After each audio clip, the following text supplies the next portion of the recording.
The class received orders to shape a blade, yet the human girl refined a fragment of bone. The orbital forge ship Hammer of Core hung in the void like a mechanical star, its massive gravity spines reaching down toward the mining colony below. For 3 generations, the Varnian people had trained here, learning the sacred art of shaping star metal into weapons worthy of the Empire's finest warriors. Today was the final examination for Class 47 Beta. Though Instructor Thrax 6-paced before the young Varnians, his crystalline carapace clicking with each step. Before each student lay a raw ingot of celestial iron, harvested from the heart of a dead world. The metal gleamed with an inner light, promising deadly potential. "Your task is simple," Thrax 6 announced, his voice resonating through the training hall. "You will shape your blade according to the ancient methods. The Empire judges not by speed, but by purity of form and sharpness of edge.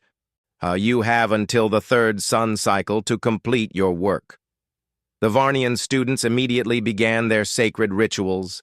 They heated their metal in the forge flames, chanting the old prayers as they worked.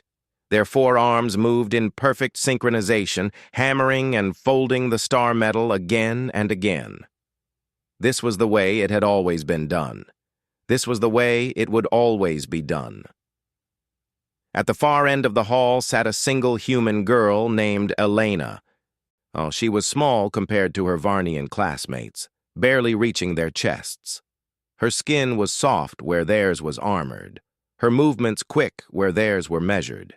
She had come to the Varnian homeworld through an exchange program, the first human ever admitted to the sacred forge schools. Many had protested her presence. Humans had no history of star forging. Humans had no appreciation for the ancient ways. Elena stared at her celestial iron ingot for a long moment. And then she pushed it aside. From her pocket, she withdrew something wrapped in soft cloth. When she unfolded it, the Varnian students nearest to her stopped their work to stare. It was a bone. A simple curved fragment of what appeared to be some kind of rib bone, yellowed with age and worn smooth along one edge. "What is that?"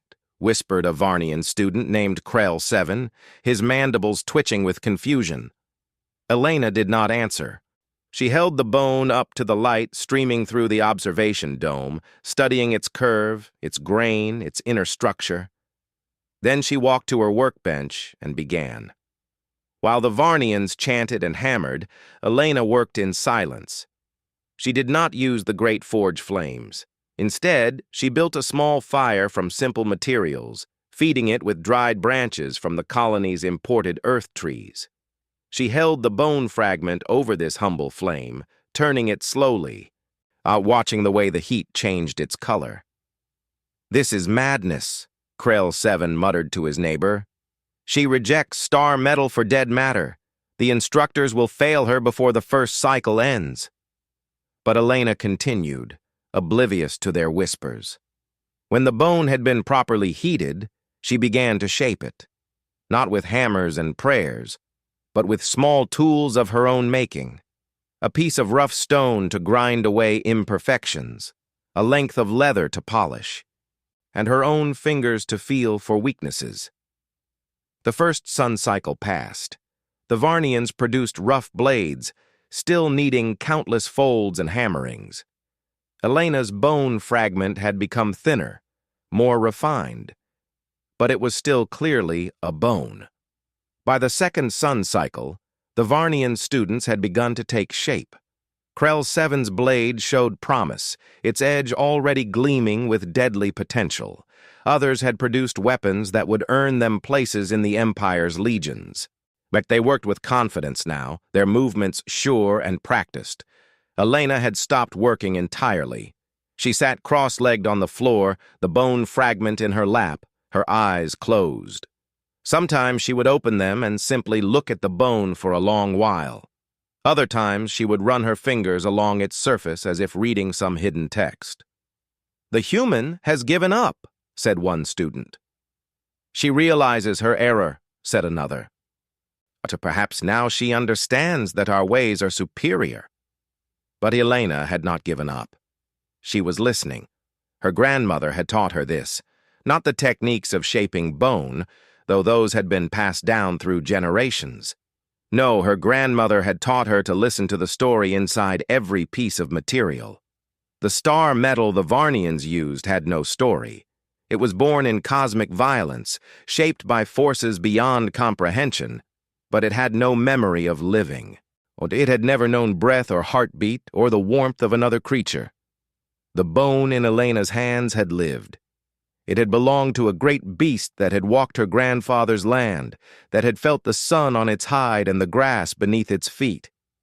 When the beast had died, its body had returned to the earth, but this fragment had been kept. Her grandmother's grandmother had carried it, had held it during hard times, had passed it down through generations of women who knew the old ways. But Elena was not shaping a weapon. She was continuing a story. On the final sun cycle, the Varnian students put the finishing touches on their blades. Krell 7's weapon was magnificent, its edge impossibly sharp, its balance perfect. The other students had produced work that would have made their ancestors proud. They stood in a row, holding their blades before them, waiting for Instructor Thrax 6's judgment. Elena stood at the end of the row. In her hands, she held the bone fragment. Oh, but it was transformed. Where once there had been a simple curve of aged bone, there now existed something else entirely. The bone had been shaped into a blade, yes, but a blade unlike any the Varnians had ever seen. It was curved like a crescent moon, narrowing to a point that seemed to drink the light around it. Along its edge, tiny symbols had been carved, symbols no Varnian recognized.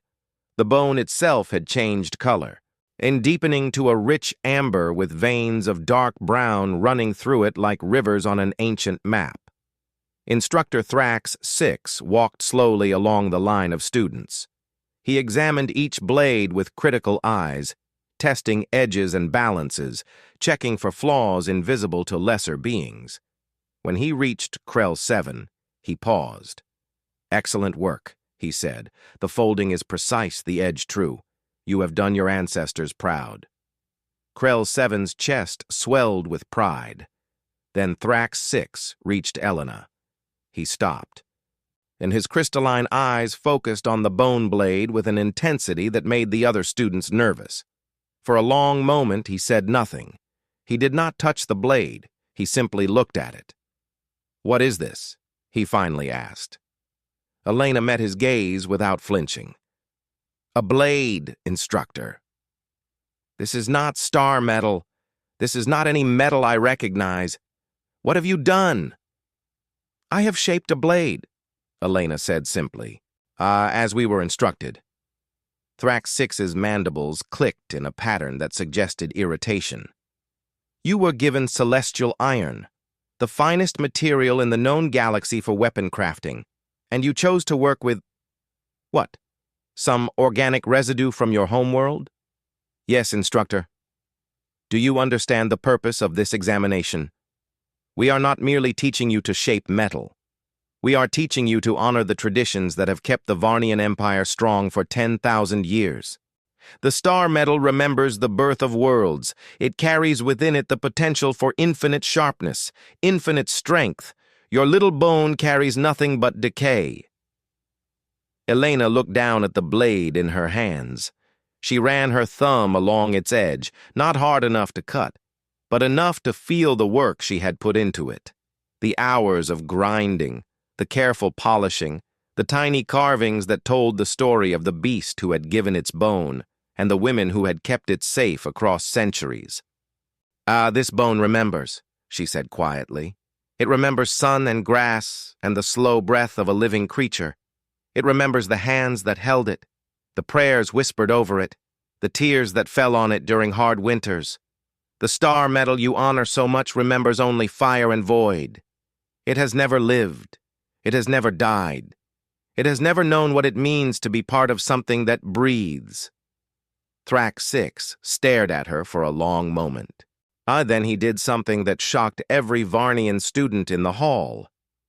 He laughed, Not a mocking laugh, but a laugh of genuine surprise.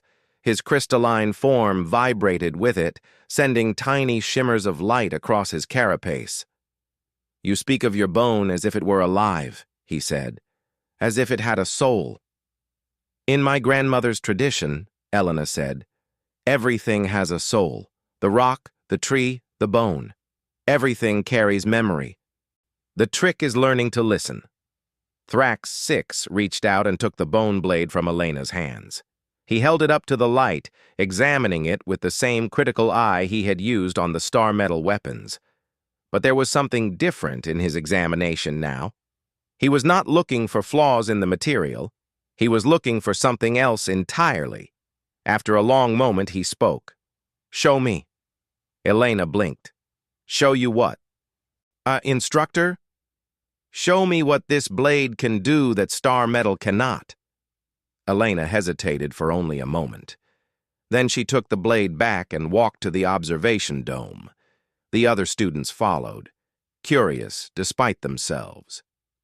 Through the dome, they could see the mining colony below, the tiny lights of the human settlement where Elena had been born.